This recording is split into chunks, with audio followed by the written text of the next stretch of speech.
नमस्ते। दुनिया में किसी भी समाज को चलाने के लिए एक सिस्टम, एक व्यवस्था की आवश्यकता होती है, एक तंत्र की आवश्यकता होती है। जिस तंत्र की आवश्यकता संसार में समझी जाती है, इस तंत्र को संसार में प्रजातंत्र, लोकतंत्र, गणतंत्र, जनतंत्र बहुत सारे नामों से जाना जाता है। भारतीय परंपरा के हिसाब से, भारतीय राजनीतिक दार्शनिक विचार परंपरा के हिसाब से प्रजातंत्र, गणतंत्र आदि अलग होते हैं जनतंत्र, भेड़तंत्र आदि से। इसी जनतंत्र भीड़ तंत्र के भीतर एक व्यवस्था है जिसे हम जंगल राज कह सकते हैं। पूरी दुनिया में ऐसे लोगों के धड़े, ऐसे लोगों के समाज हैं, ऐसे कबीले हैं जो संसार में इस जंगल राज को खड़ा करना चाहते हैं। ये जंगल राज खड़ा करने वाले लोग अपने अपने कानून बनाए हुए हैं और अपने कानून के आधार पर ये लोगों को दंड देते हैं। आंख के बदले आंख, हाथ के बदले हाथ, टांग के बदले टांग, खून के बदले खून। इन खून के प्यासे लोग उस जंगली कानून के हिसाब से मनुष्यों के समाज को हाँकना चाहते हैं, जो कानून पशुओं के बीच में चलता है, जहां बुद्धि से काम नहीं लिया जाता है। भारत में इसी समय जब आप लोग देख रहे हैं, तो बंगाल में एक भयानक घटना घटी। बंगाल में घटना घटी के एक आदमी डंडों से एक भीड़ को लेकर, भीड़ की सपोर्ट को लेकर एक स्त्री और पुरुष को बीच चौराहे पर, सड़क पर पीट रहा है। मीडिया बताती है कि ये जो पीटे जा रहे लोग हैं, ये कोई इंसाफ सभा है। इंसाफ सभा को आप शरिया कानून या और कई तरह के कानूनों के नाम से जान सकते हैं। इस इंसाफ सभा में ये जो आदमी है, ये मुस्लिम संप्रदाय का आदमी है और ये स्त्री को इतनी बुरी तरह पीट रहा है कि मानो वो कोई चेतन पदार्थ नहीं, कोई जड़ पदार्थ हो। जैसे धोबी कपड़ों को डंडों से पीटता है, वैसे ये उस महिला और पुरुष को पीट रहा है और आसपास खड़ी भीड़ इसका सहयोग कर रही है। जब ये वीडियो सामने आया, तो वहां के टीएमसी के विधायक हामिदुल रहमान कहते हैं कि मुस्लिम राष्ट्र में, कहते हैं हमारे मुस्लिम राष्ट्र में कुछ दंड, कुछ नियम, कुछ कानून होते हैं।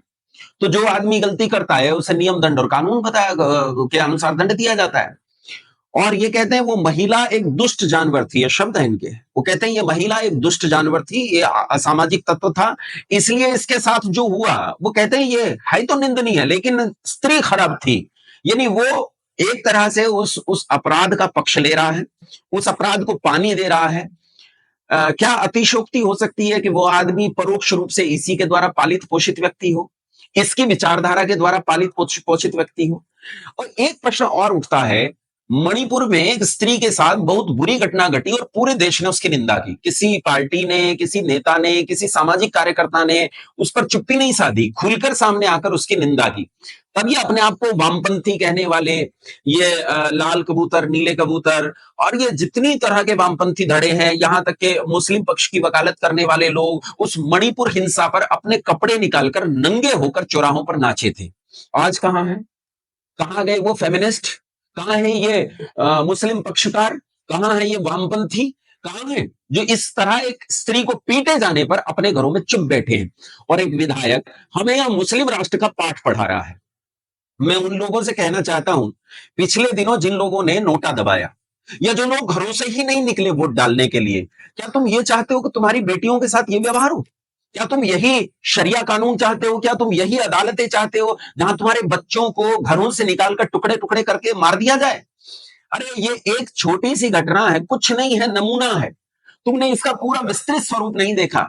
क्या तुमने नहीं देखा सीरिया में अल बगदादी ने कैसे छोटी छोटी बच्चियों को गोलियों से मार डाला? क्या तुमने नहीं देखा वहां कैसे लोगों को धारदार हथियारों से टुकड़े टुकड़े कर उनकी हत्याएं कर दी गई? क्या तुमने नहीं देखा कि वीडियो शूट किए गए एक छुरे से उनका गला काटकर धड़ को सर से अलग करते हुए? क्या तुमने नहीं देखा इसी देश में कमलेश तिवारी को मरते हुए? क्या तुमने नहीं देखा इस देश में कन्हैया कुमार को मरते हुए? कन्हैया कुमार का लड़का आज 2 साल हो गए हैं, न्याय के लिए नंगे पांव भटक रहा। उसने शपथ ली कि मैं नंगे पांव घूमूंगा, जब चप्पल नहीं पहनूंगा। आज 2 साल हो गए, उसे न्याय नहीं मिला। क्या क्या क्या अपराध था कन्हैया कुमार का? केवल इतना कि उसने अपना पक्ष जाहिर किया कि मैं नुपुर शर्मा वाले पक्ष को ठीक मानता हूं, उसमें कोई गलती नहीं है। क्या ये कोई अपराध है कि दो पक्षों में से मैं किसी एक पक्ष के संबंध में न्याय को सम्मत मानता हूं? कोर्ट जब निर्णय करेगा तब बाद की बात है, लेकिन क्या मैं अपनी न्यायिक सम्मति किसी एक पक्ष के संबंध में नहीं दे सकता हूं? गला रेत कर हत्या कर दी। ये कन्हैया कुमार तुम्हारे घर घर में मारे जाएंगे, तुम कन्हैया कुमार बनोगे, तुम्हारी संतान तुम्हारी कन्हैया कुमार बनेगी, तुम्हारे घर कन्हैया कुमार बनेंगे। तुम इस देश में कहां तक भागोगे? कहां तक भागोगे? क्या क्या करोगे? तुम्हें कौन याद दिलाए? नहीं समझते हो क्या? कब तक नहीं सुधरोगे? कब तक नहीं जागोगे? अरे कम से कम अपने बालकों का विचार करो, कम से कम अपनी पत्नियों का, अपनी बेटियों का विचार करो। ये जाहिल पशु हैं, ये बर्बर हत्यारे आज के नहीं हैं। ये लंबे समय से इसी पाशविक प्रवृत्ति के साथ जी रहे हैं।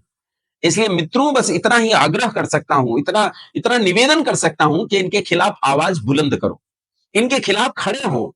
ये तुम्हारी छोटी छोटी सी कमियों को निकालकर बड़े बड़े इश्तिहार बनाते हैं, बड़ी बड़ी चीजों पर पोस्टर बनाकर छापते हैं, लेकिन अपनी ही भयानक हत्याओं के खिलाफ इनके मुंह से आवाज नहीं निकलती है। ये ढोल गंवार शूद्र रुनारी सकल ताड़ना के अधिकारी इस पर बवाल खड़ा कर सकते हैं। अपने आप को यदुवंशी कहने वाला एक बहुत बड़ा नेता जो मुख्यमंत्री रह चुका है, वो कहता है कि हम तो शूद्र हैं। अरे राजवंश में पैदा होकर, राज सत्ता भोगकर तू शूद्र हो गया? इस पंक्ति के खिलाफ, जिन्होंने पंक्ति लिखी वो कभी अब नहीं है, ये उसके खिलाफ भी पूरे देश में बवाल खड़ा कर सकते हैं, लेकिन इतनी बड़ी घटना पर इनके मुंह से एक शब्द नहीं फूटा। ये हत्यारे केवल हत्या की मानसिकता रखते हैं, न केवल व्यक्ति की, अपितु ये समाज और विचारधाराओं की हत्या की मानसिकता रखते हैं। करोड़ों लोग अकेले स्टालिन ने मार दिए हैं। आज इस देश के घर घर में स्टालिन है। अगर तुम आज नहीं सुधरे तो इस देश की भी वही हालत होगी जो रशिया की हुई है, इस देश की वही हालत होगी जो फारस की हुई है, इस देश की वही हालत हुई होगी होगी जो पहले अतीत में ईरान की हुई है। इसलिए जागो, बचो, सुधरो और कम से कम एकजुट होने का प्रयत्न करो। और ऐसे हिंसक लोगों को पुलिस ने गिरफ्तार कर लिया, नाम मात्र की कार्रवाई करके उसे छोड़ दिया जाएगा। ऐसे हिंसक लोगों को जब तक यथोचित दंड न मिले तब तक शांति से नहीं बैठना चाहिए। उम्मीद करता हूं कि बात आपको समझ में आई होगी। बहुत धन्यवाद। आप सभी को नमस्ते।